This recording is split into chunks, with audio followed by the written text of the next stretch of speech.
Well, apparently we are live, so we're going to kick things off. Greetings, folks, as you are joining us for yet another exciting panel during the Bold Strokes Books Bookathon weekend. We've got dozens of amazing authors featured all weekend. Today, I am joined by some outstanding authors to talk about LGBTQ plus representation and whether it has to be good. And what we mean by good is going to, I think, be one of the central tenets of today's conversation. Thank you so much for joining us. We're excited to have you. Don't forget that all of the books that have come out by these folks in recent months are on special sale this weekend. So if you do not have them in your hot little hands, be sure to get them. I'm going to kick things off with some intros of our folks. And I am going to start with the delightful Kimberly Cooper Griffin. She is a Denver-based author of sapphic romance featuring women trying to nurture love when life gets in the way. Kimberly's work often features her love of the outdoors in Denver or her hometown of San Diego. Her characters always demonstrate how strong and resilient women are in the face of seemingly insurmountable challenges. Regardless of the situation, her characters work through it with humor and grace and always choose love to get their happily ever afters. Her latest, I Hate You Now, Kiss Me, which is such a great title, is out this month. Next up, we have Kris Bryant. She has written over 20 contemporary and erotica novels for Bold Strokes Books.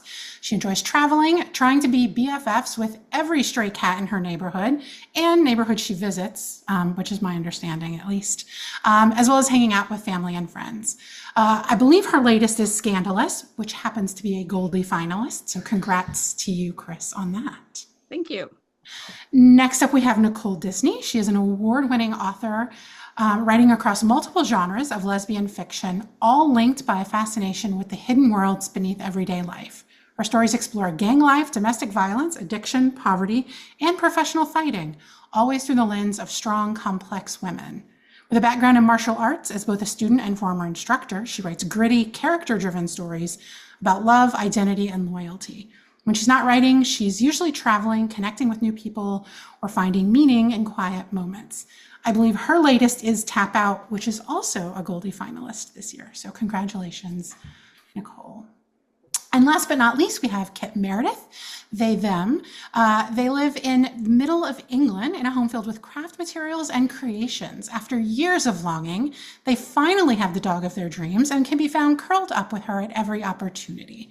Kit is an extroverted introvert who enjoys connecting with people through the arts and runs community groups focusing on LGBTQIA storytelling. Neurodivergent, polyamorous, and queer, they relish writing about characters who also live and love queerly. Their latest is An Extraordinary Passion. And those are our panelists. Okay, so we are going to talk about good representation.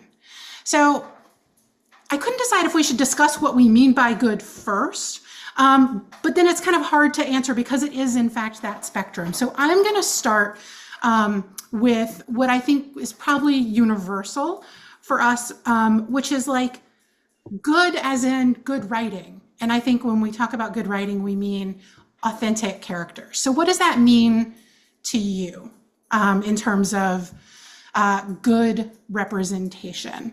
Kim, I'm actually going to start with you. Okay. Do you want to know what I think is good? See, I thought I had prepared for this, but now I'm like, oh, which way do I go? I'm not prepared. I overthought it too much. Okay, let's actually talk about good as in authenticity. What does authentic LGBTQ representation mean to you in your stories? Right on. Yeah. Really, honestly, I don't want it to be sugar-coated. I also don't want it to be demonized, So authentic to me is people that you could meet. There are so many different people out there. They all have different personalities. And I think LGBTQ plus folks should all show their personalities. And if their personality is kind of a jerk, they're a jerk, but making every character you write a jerk or and I'm personally, I'm a little bit, I still write it, but if every single person is always coming out, to me, that's not authentic because there are people in different kinds of relationships all the time. So I know we're always coming out, no matter what's going on. But if that's the thrust of the story, that's great. I love them. But also, I'd like to see other things that are happening in their world. Oh, I love that take. Like authenticity as kind of a cross section of the LGBTQ community, which includes the act of coming out, but not necessarily is where all of us are at any point in life. And so kind of allowing characters to be at different points in their life journey and to be kind of authentic in their flaws. So right now we're talking about the good as in authentic. So what does it mean to write authentically good characters? Kit, do you want to take that one? Yeah, so I think for me, it's about three-dimensional characters, which is something that's sorely lacking sometimes. For example, and they're written with a real understanding of the internal experience, because sometimes you read books that you think, well, you've seen someone or you've talked to them, but you've not actually understood what it's like to be them. And I think sometimes you can tell the difference between someone who's taken the step to have that understanding and who belongs to that community. So like I get frustrated by, as well, for example, trans and autistic characters who are defined completely by that one aspect of their identities, and that's their whole personality, their whole world. But in reality, that's not the case. Like that's just one part of someone's identity. That's not the whole thing, who they are, and we're whole people with meaningful lives. And I think, that kind of one-dimensional part of it is what there, and often feeding into kind of common stereotypes as well. Which can be difficult when some stereotypes, they do occur in real life. But if it's only stereotypical, it's also concerning. Yeah, for sure. I love that. I think it's in all the different, and all you have to do is kind of read the blurb of like this small group of authors to see how hugely diverse like lives of LGBTQ folks and characters are. And I think the phrase three-dimensional really kind of gets at the heart of that it's an essential part of identity, but it's not the sole factor of identity or lived experience. Kris, good, authentic, what does that mean to you? It was funny because I was like, oh, I've got this. This is no problem. And then I started getting into it. I'm like, well, gosh, that can mean so many different things when you say good and authentic. I mean, as writers, we want to write authentic characters that happen to be queer. But then you don't want to focus on the queerness, but it is a sapphic or a queer story. So how far do you go? And so what I usually do is I usually have you write the character, yes, they are queer, yes, they are the main character, but then you have jerks everywhere in every aspect. Like in my, where I work during the day, like I have jerks there, I have regular people, I have nice people, I have mean people. And then there's also the percentage aspect of what good representation is, because that was the first thing I thought of, because during the podcast, I have to evaluate everything that I recommend. Is it queer enough? Like, is there a percentage of queerness that's okay? So it doesn't necessarily mean the main characters are queer, but there is a huge amount of supporting cast that happens to be queer. So is that good representation? So, I mean, I went down this whole rabbit hole of like, what is good representation? And then I lost myself. So, I mean, I'm very, listening to Kim, yes, all of that. It's just bringing the third dimension to your character, to any character, whether you're writing queer or not. I think you just have to have a good understanding of emotional connection with this character and how this character is gonna come across on the page. So I can't really answer that either. It's just it's too much. It's too much. Too much. I like that though, the idea of queer enough, right? Because I think one of the beautiful aspects of the stories we write is that queer gets to be kind of out loud on the page, when historically that has not been the case of books making it out into the world. And can it go too far the other way, right? Can it be too queer? Like, I know I've been dinged by like writing a story where like half the characters are queer. It's like, well, in this little made up world that I've created, that's the reality that's going to exist, right? And so kind of figuring out what that that line is. I'm going to put a pin in this idea of mean characters or like jerky characters, and I want to come back to it because I think it's really interesting and fun, and I think we probably have some differing views, which is very cool. But I do want to stop in at Nicole and talk about authenticity. Good as an authentic LGBTQ representation. What does that mean to you? Yeah, I think authentic is the right word for sure. For me, it's less about good, meaning all the characters are perfect and moral absolutism. To me, it's more about wide representation and showing the variety that exists in our community and in the world. And to me, it's really about being able to write fearlessly, being able to write our stories as they exist and not be burdened by what we can or cannot do, whether that comes from the traditional kind of aspect where queer stories could really only be coming out stories and tragedies. But on the other end of that, it's also restrictive to say they can only be perfect, amazing little representatives that anyone would be happy to see representing the community as a whole. We're not monolithic. So good representation to me, like you said, it's authentic, which means it's varied and wide and fearless. Fearless is such a great word because I think it opens the door to a spectrum of personalities and behaviors that might veer into that gray area. And I think obviously there's a whole spectrum of what morally gray means or sort of like characters that will endear themselves to readers. There are a lot of folks who write characters that readers love to hate, and that is its own whole kind of thing. But I want to sort of jump ahead. I want to use that, Nicole, as kind of a jumping off point to talk about this idea of not necessarily that queer characters need to be sort of idealized perfect, but do you find yourself conscientious of the fact that perhaps non-queer folks might be reading your stories and like, I don't want to say making judgments, but making judgments about the LGBTQ plus community and like, are we good people or are we not good people, right? And I don't know if, like, I think about myself and that's maybe shifted over time. So Nicole, I'm actually going to kind of start with you and circle back the opposite way, which is how much do you think about, decent human beings as a criteria for, let's say, main characters? Because I think you can go all sorts of ways with secondary characters, and obviously if you have villains, but like for your main characters, either your love interests or your heroes or your heroines, like whatever that's going to be. Sorry, this is a long-winded question. I will boil it down to, do you think about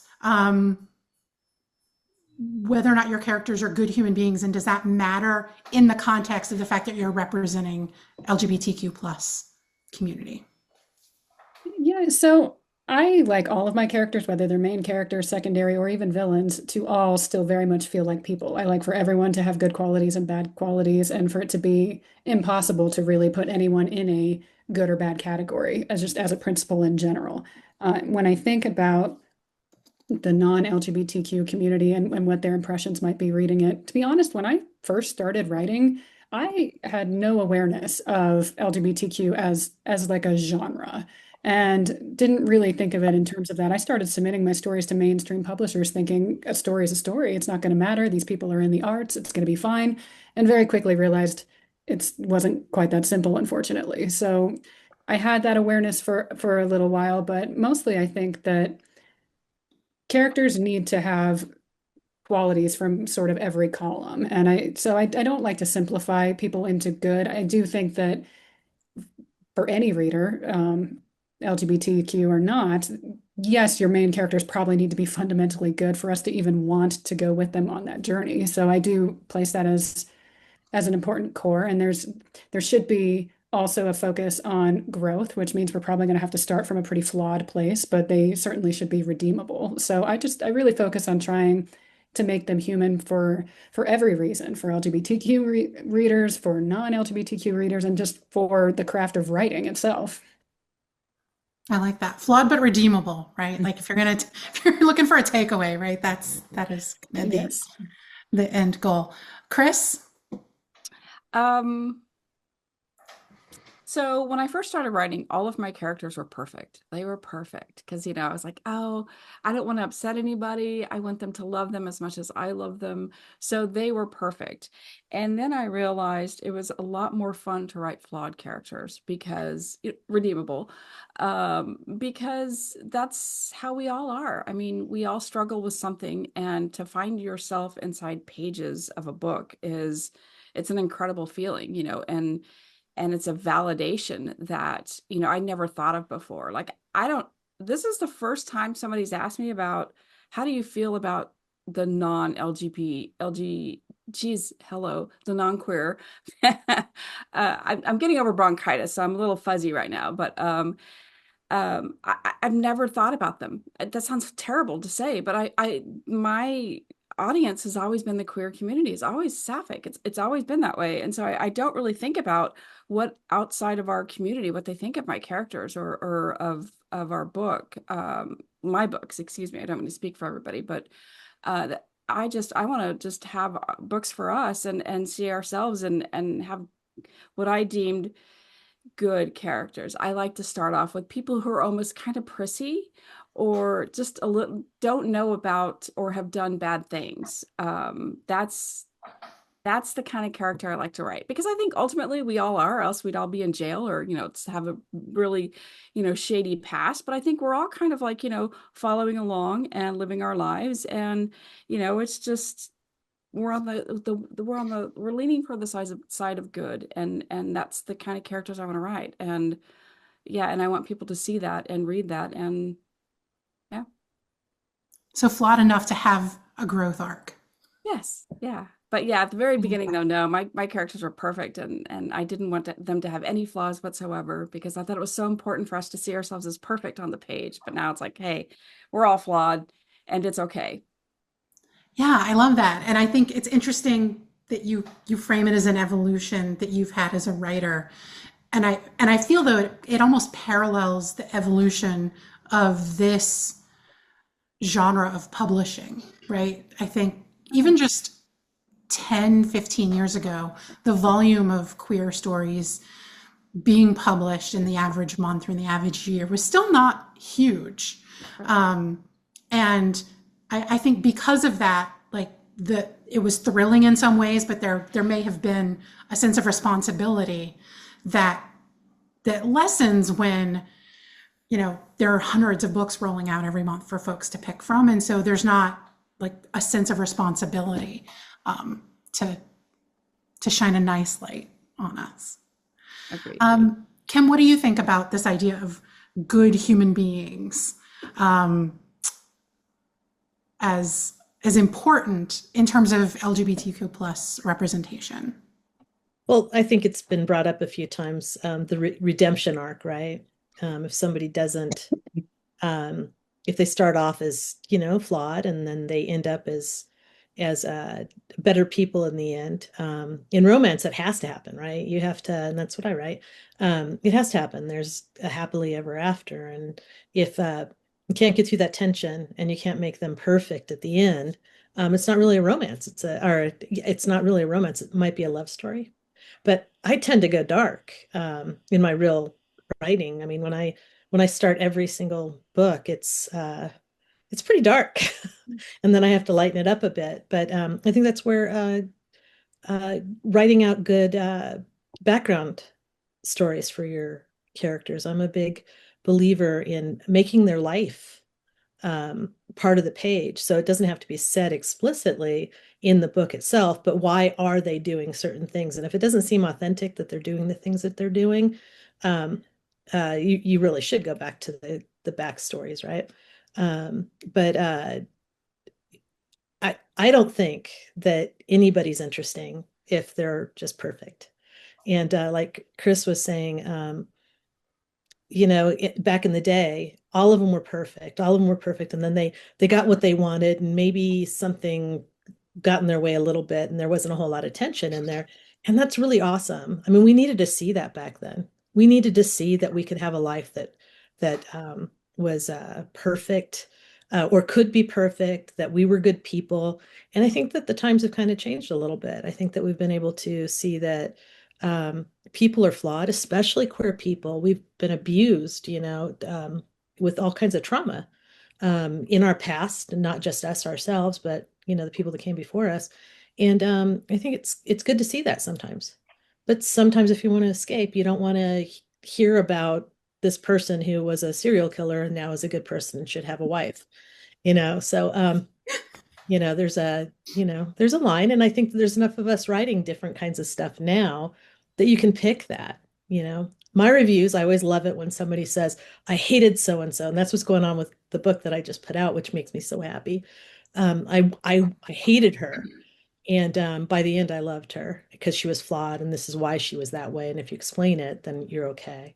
But anyhow, yeah, I think a little bit of everything, because there's a little bit of everything for us too. I love that. I'm going to jump off that idea of like, I hated that character. Because I will confess, and maybe it's because I've spent as many years in therapy as I had. My sort of line for characters I hate might be a little skewed. Like there are certain kind of behavior, like emotional damage is one thing, but like there are certain what I would call reprehensible behaviors that, like, if a character is moving through the world behaving that way, and it's not like legal, not legal, it's just sort of like how you treat fellow humans. Like for me, it's a deal breaker. Like I'm not even interested in your redemption arc because like I find that behavior reprehensible enough to be like just permanently off-putting. So how do you handle reprehensible behavior?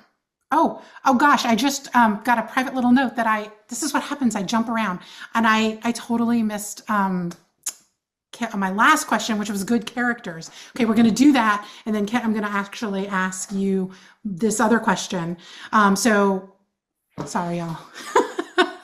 I'm a little flaky too today.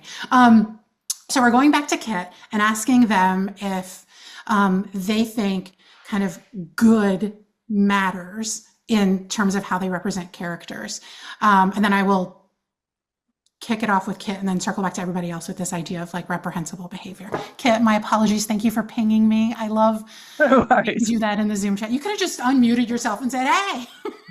Yeah, so don't put my hand up and just like, oh, I was going to say something, but didn't want to interrupt your flow. I'm if come a back round. flowy moderator, which can be fun, but also problematic. Anyway, what are your thoughts? Yeah, I don't want to be afraid to give my characters realistic flaws. And as we said, like make them human based on the fear that someone's going to mistake fiction for reality and assume every queer person's like that. But it is hard when you're writing about parts of our community that are like scapegoated a lot in the media. And I do sometimes feel that urge to try and balance that out in some way, but yeah, without going too far the other way. And not to take us down that dark rabbit hole for a moment, but I expect you've all heard of how a notorious author here in the UK who's a fan of the trans predator narrative has used that to roll back queer rights here in the UK, which just shows what can be done if you go the wrong way. So I kind of think of like good representation you could see as the opposite to that kind of harmful representation. But I think it's like someone else said, when you're in a place where there's lots of representation, it's less of a worry because like your depiction is just one in this vast array. So you can afford to risk featuring toxic queer characters. And I think particularly when you're writing for a publisher like BSB, it takes the pressure off a bit because you're just part of this large network of queer authors writing in the same genre and your work's going to be promoted directly to a queer audience. But yeah, I had, in terms of the wider audience and writing for other people, I had a couple of experiences that kind of made me realize about this, that it's something I can't worry about. So I had the experience of someone who volunteered to be a beta reader for me through an online forum, then said they couldn't cope with my book due to the use of gender neutral language, including they them pronouns. And now, given I had stated my pronouns on the forum, and I had to wonder why she'd volunteered in the first place and what her expectations from a non-binary author was like, she hoping that I wouldn't allow my identity to infiltrate my work at all? Or it was very odd. And then I had the experience too of like some reviewers not liking my books because they're poly explicitly, and for example complaining that the original couples didn't break up to allow the new couple to not be stuck in a sharing arrangement, which made me go, well, that wouldn't be a happy ending as far as I was concerned. Like, I don't want to break these people up, that's the whole point. but that is the standard monogamous narrative and that heteronormative model that I don't feel the need to write. And like those experiences, not to complain about, but just made me realize like I can't worry too much about what everyone wants, because you're not going to please everyone. And those kind of experience showed me that like there are people who are not going to like my work and my depictions just because of their very nature. And trying to make my characters perfect, if I wrote the most perfect non-binary character in the world, if they don't like the kind of use of gender neutral language and stuff around them, it's going to make any difference. But yeah, putting that aside, I do struggle with the thought of upsetting people from the marginalized communities I represent through insensitive depictions. But at the same time, then again, I know we're all so diverse that you're never going to be able to write a character that represents everyone or makes everyone happy. Like trying to write a non-binary character that represents the non-binary community, it's not possible. So yeah, anyway, lots of different thoughts on that. No, that's so fascinating. And I'm so glad you pinged me, because I think in some ways, poly stories are now what queer stories were a decade ago, right? They exist, but there aren't a ton of them. And I think there are at least some people who have strong opinions on how they should be done, right? What they're supposed to represent. And there's a certain pressure to like do right by the poly community. I've attempted several times. I have half a draft of a poly story set aside that I keep wanting to come back to, and not quite there. But I do find myself being super conscientious of like of because it's not super widely represented, thinking about representation differently than I might if it was super common. Okay, I'm going to abandon my last question, but I promise to come back to it, and I can do that because I'm the moderator and I'm in charge. But Kit, your comment made me think about stereotypes, and there are many and varied stereotypes of the queer community and different subsets of it. I think one of the things that comes to mind is like bi characters are promiscuous, right? Like I wrote a book once where one of the main characters was bi and had cheated on her high school girlfriend and got pregnant. And that was kind of an integral part of the story because like a kid was an integral part of the story. And I had a couple of early readers say, you're totally playing into bi stereotypes. And it wasn't one that I had given a lot of thought to because I didn't have that stereotype. So I wasn't thinking that it was common enough to be a problem. But there definitely are some. And so I'm curious if you have run up against stereotypes, either inadvertently falling into one or actively trying to push back against one in your stories, or that like something that would really work for your story you abandoned because it could be playing into a stereotype and you feel strongly against that. So stereotypes, have you? Yeah, it's definitely something I think about quite a lot. And like I try to be aware, as you say, of what the stereotypes are so I know whether I go in. And I did have actually in the feedback, I'm trying to think what it was about specifically from beta readers on this one, from a bi reader who pointed out something, just the way I'd phrased something was just a bit dodgy. They were like, this could be linked to that. And I'm like, so thank you for catching that. But in terms of like the main character, like I think around, so in terms of the non-binary main character in my last book, I kind of made the conscious decision after a lot of conversations in the community that I didn't want to make a non-binary character who looked like the common stereotypes, so the white, slim, androgynous. To be honest, people who look like me, I'm very aware that like I look like the stereotype, but actually do I still want to write? So I could apparently go, well, that's who I am. And so like I did research and kind of talking to things, I decided actually I wanted to represent a fat non-binary person because of the different experience they have in terms of being seen as non-binary, but also because I'm aware of like the significant anti-fat bias and lack of fat characters who are seen as attractive and lovable. And then specifically when you bring in the trans element as well, like access to gender affirming services and stuff, like it is more complicated. But again, to do that where that wasn't the conflict in the relationship, I was very clear this was not going to be the conflict in the relationship. This was not going to be like their identity whole. So yeah, that was something I deliberately made the choice to do when like I did research and got sensitivity readers and stuff onto that. And I've not had any negative feedback so far. I've had some positive feedback. But yeah, it was important to me that like, even though I am the stereotype, to actually go, I've never seen anyone represented who isn't that stereotype. And I think it's really important to kind of think about who don't we see on the page. That's such a great way to frame representation too, right? Thinking about what is maybe against type, but a very real lived experience. And I love Kind that. of who don't we see? I think it's always the question, like when I'm in meetings or kind of in community forums, it's like, who's not at the table Right. is the question asking. And then like, how do we bring them to the table? Or how do we make sure they're included?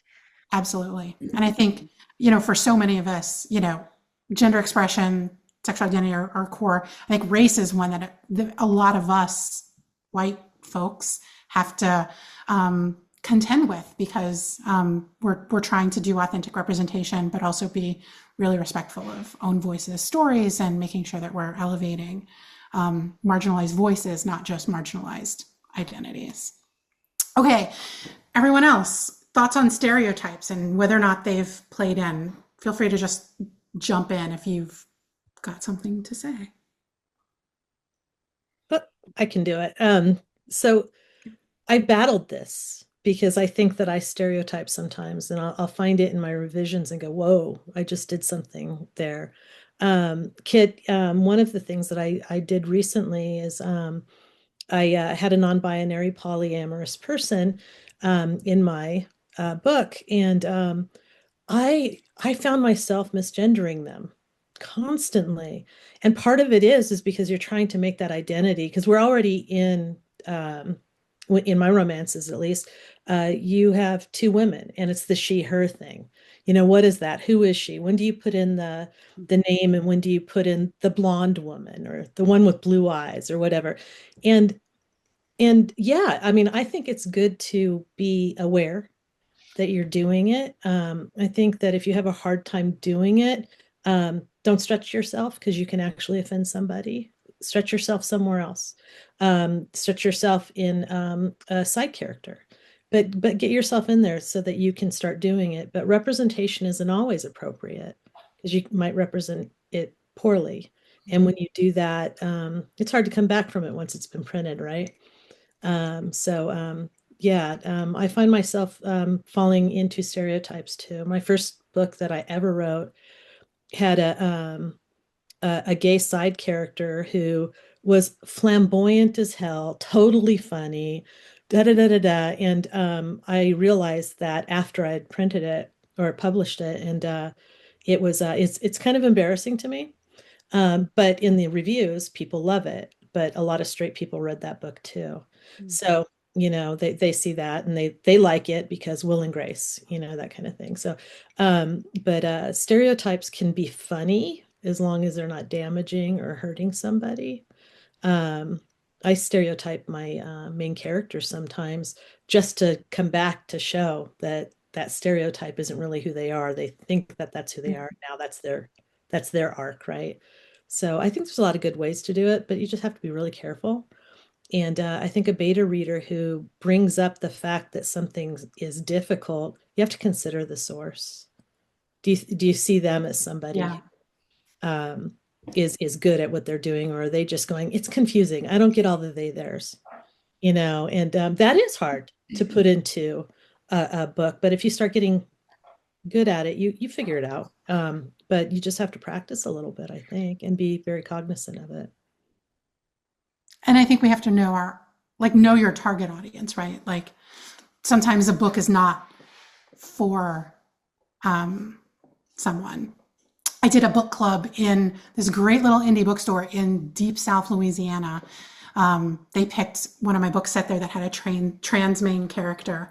And one of the women who came to the book group was a little bit offended by the book because her son is trans and is having a really unaccepting experience at Louisiana State University. And I wrote a main character who is kind of a visible out trans person who's thriving, right?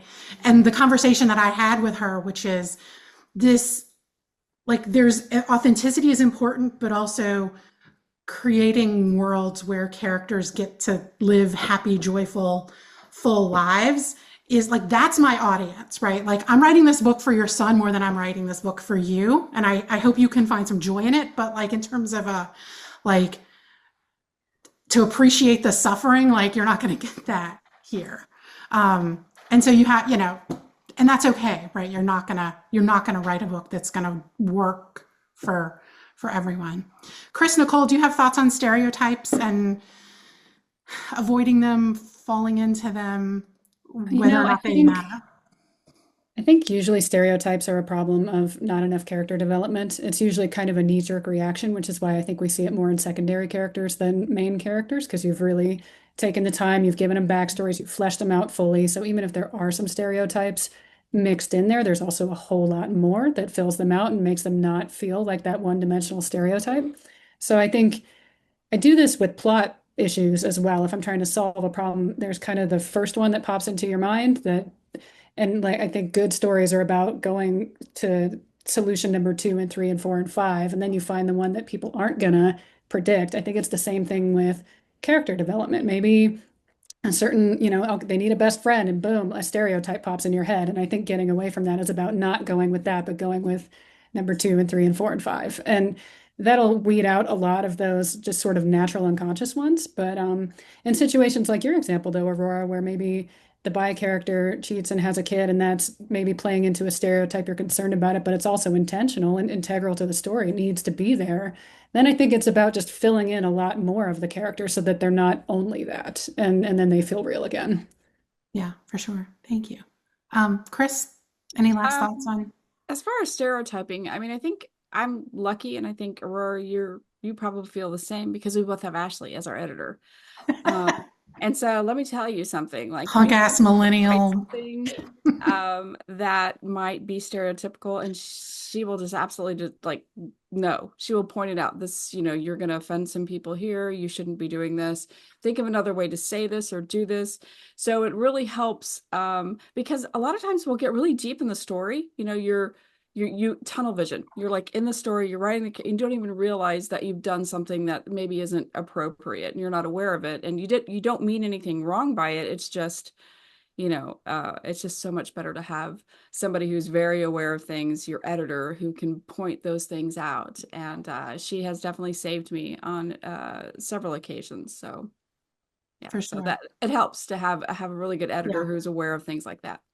Editors, beta readers, sensitivity readers for any writers in the audience who may or may not use those. Highly recommend when you're writing outside your experience or not, and you just want another thing. All right, I've got, I think, time for one more juicy question, and then I want to ask you what you're all writing on. So I'm going to circle back to the one I abandoned, which is about kind of reprehensible behavior.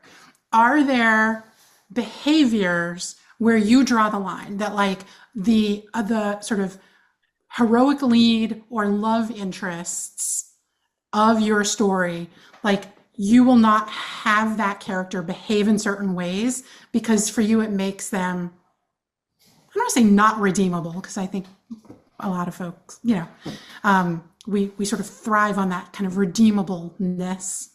That's not a word. And I don't mean murder, although maybe, Nicole, that feels relevant to you. There are situations where murder is a gray area. But even that just sort of like jerky, mean type behavior that, Kris, you certainly referenced earlier. Are there behaviors that you just think, like, this goes beyond flaw, this goes to a character, like, I don't fundamentally like and don't consider worth focusing on or trying to redeem? Kim, I'm going to ask you that first. Oh, cool. Because when you brought it up earlier, I was thinking, I write a lot of really, really flawed characters, and then I kind of redeem them in the revisions and stuff. But I think that, like you said, almost everything's redeemable if somebody goes through the motions and they try to get to be better, even murderers, right? But I wouldn't write a murderer in one of my books because that's not I write romances. So that I don't want that to be the primary element. But if there's a reason for it in the book, that's a great storyline if you do that. Mhm. So when I've written a few non-likable main characters. I like that because it really does give a really good character arc, and there's a lot of tension that comes with it too. But if you write a character that's hard to like, you have to sprinkle in a few things that say, well, maybe they're not that bad. You got to figure out what it is that's brought them to where they're at. And if you just make them awful from the start and keep them awful until that moment when somebody says aha, and then all of a sudden they're better, it's not believable. So there's got to be something underneath there. I think that when you write an unlikable character, there has to be a hint that there's something there, and you need to keep on dropping that hint so people will stay Mhm. with them. My very first bad character, people hated her, and I waited too long in the Mm. book to show that there was redeemable stuff going on with her, that it wasn't because who she was, she thought she had to be that person. And so I've learned over time to be able to do Yeah. that. But for a long time, I wouldn't write another mean character. I didn't want anybody to say, I hate that character. Now I love it. I love it when I get a review that just says, I hated this person. And by the end, I was okay, but I had to give them some time. And maybe some people will drop out and go to the, did not finish pile. But yeah, I mean, it depends. I mean, sometimes I do it right, sometimes I don't. So Kit, what about you? Are there kind of deal breaker personality traits or behaviors? I think for me, it's kind of just going back to the thinking about like harmful stereotypes or inaccurate stereotypes and not wanting to kind of repeat those that are commonly represented. And yeah, being aware of kind of those problem things that come up.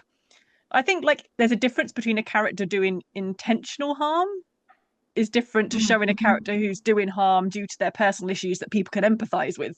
And I think in romance, you tend to be so deep inside the characters that like behavior that if you just saw it from the outside, you'd think was bad. Actually, you do understand to some extent because you're inside that character's head and you know why they're doing it. So I think like behavior that has no reason, they're just doing it because they feel like hurting someone, which wouldn't make sense in a story anyway.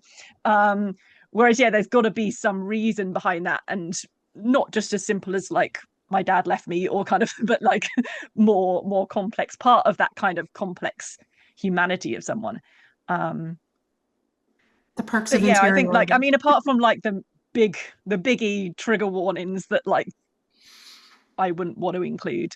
I think it is about that what's underneath that behavior that's Yeah. important. Three-dimensional, yet again. Kris, deal breakers, Deal reprehensible breakers. So personality traits. because I write romance, like for me, the big one is consent. I mean, Mm. especially in today's climate and everything else that's going on in the world, consent is big for me.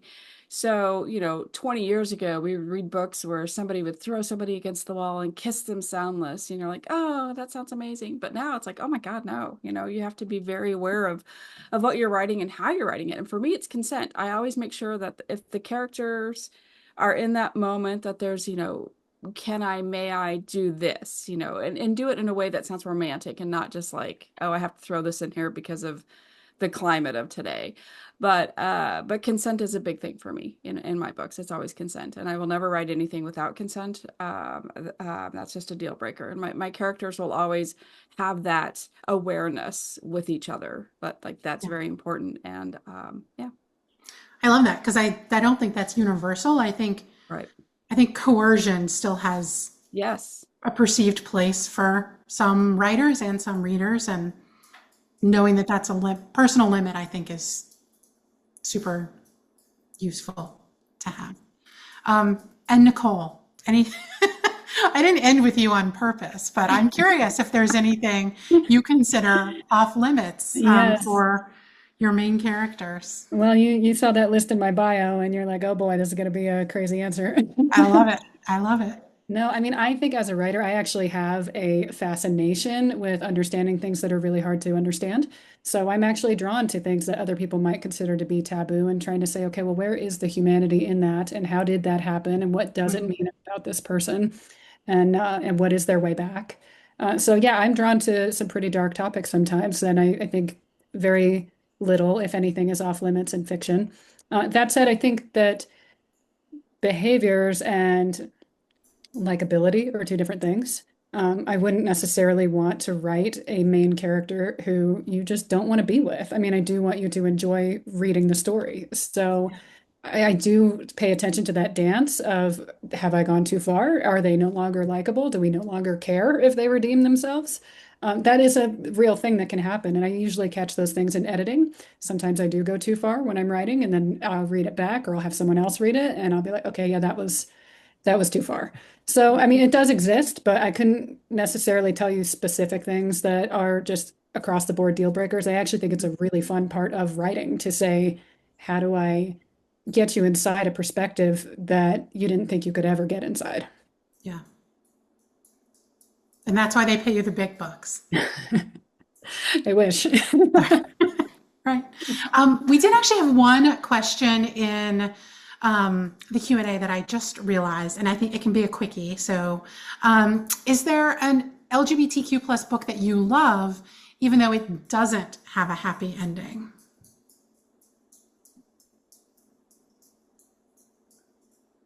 Anybody want to throw one out? I do. Jen Lyon's book. And it's just on the tip of my tongue. I can't remember that. Do you remember that title? Is that the Senators? Unfinished Line? Unfinished Line, yeah. Oh my gosh.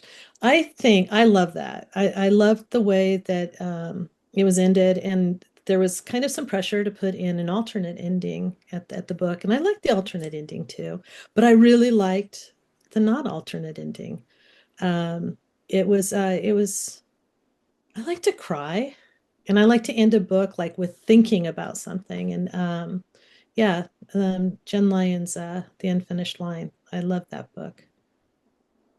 Awesome. Anyone else want to throw one out there? I loved that one as well. And another one I really loved, that very popular, but The Seven Husbands of Evelyn Hugo. That it wasn't like a horribly tragic ending, but it was definitely one where they never really got the happy ending love experience you kind of wanted them to have. And there was definitely like a bittersweetness to that one that I still found to be really beautiful. Nice. Trying to think of the names. Like, I've read some more, like, gone into kind of horror and things more recently, particularly with my queer book group, and obviously those don't tend to have horror. Okay, I think you might have. There was one. Oh, sorry, you froze for me, but that might have been me. That might be my internet. Killing Jericho by William Hussey, which was a really interesting book, read recently, which falls into the kind of detective type story, but it was unusual in its construction. But yeah, cool. Looks really interesting. Although the next book I'm reading of his now, I think, does have a happy ending, but we'll see. I'm kind of all in on happy endings these days. Like, the world feels hard enough. Kris, do you want to throw one out there? Or? Oh, no. No, I can't think of one. I actually didn't have the same impression that Nicole had of Seven Husbands of Evelyn Hugo. You know, I tend to focus on more like, they finally, it took like 70 years, but that's how I feel, but I get what you're saying. I think it's just that they didn't get to live the story that they should have. But yes, you're right. They do. It's not like a horrible, like, right, all is lost ending. So yes, I think that's probably a good example of finding that balance. Yeah, I think you're right. All right, I've taken us to 2:49 and we're supposed to end at 2:50. So super quick, where's the best place for folks to find you, and what is your current or upcoming release that you want to promote? Nicole. So I've got Tap Out right now. This one is a follow-up to The Clinch. You don't have to read The Clinch to enjoy it, but I do recommend it. I think it's a little bit better experience if you do. And yeah, you can find me on Facebook, Instagram, everywhere. I'm at Nicole Disney Author pretty much everywhere. Website, NicoleDisney.com. And yeah. Awesome. Kris. I find me on Threads, Bold Source Books. I'm very active on Threads. For some reason, that's like the new place to be, where you can meet your friends. I am working on something now. I don't have a title, but that's usually how I roll. I wait until I get something, but I'm working on something a little different. It's a little romance and intrigue, and maybe a little bit of a thriller. Oh, very exciting. Good times. We'll be on the lookout for that. Kim. My release came out 3 days ago. Yeah, 3 days ago. Congratulations. I Hate You Now, Kiss Me. That one started off with the title, and then went through it. I kind of had an idea with the characters. And you can find me on all the social medias except for the X one. And I love people to buy through Bold Strokes. But if you don't, if you go to my website, kimberlycooper.com, you'll have some options. Awesome. And Kit, where can folks find you, and what's your newest release? So hopefully you can see in my background. You can probably see my website address up there somewhere. There is no which way I'm pointing around that way. I'm very inactive on social media, so my website is generally the better one in terms of keeping up to date. Though I do have an Insta profile that I occasionally post on. And yeah, my newest book is An Extraordinary Passion, which is left, right, on some side of me, however it works So out. clever, very tech savvy. Yeah, which is the second in this polyromance series, but you can read them as standalones, or if you want to, you can read. So the main character, Drew, in this book is a secondary character in the first book. So if you want to follow them through and then know a little bit extra, you can, but you don't have to. Fantastic. All right, we are at 2:51. I think we get points for finishing close to on time. Huge thank you to all of the authors for being here and answering my slightly scattered questions. Thank you to everyone who logged in or everyone who's watching this after the fact on YouTube. Have a great rest of your weekend. Go pick up all these fantastic books and stay tuned. There's another fantastic session coming up next. Thank you and have a great day. Thank you, Aurora. You've been wonderful and Thanks delightful as for hosting. always.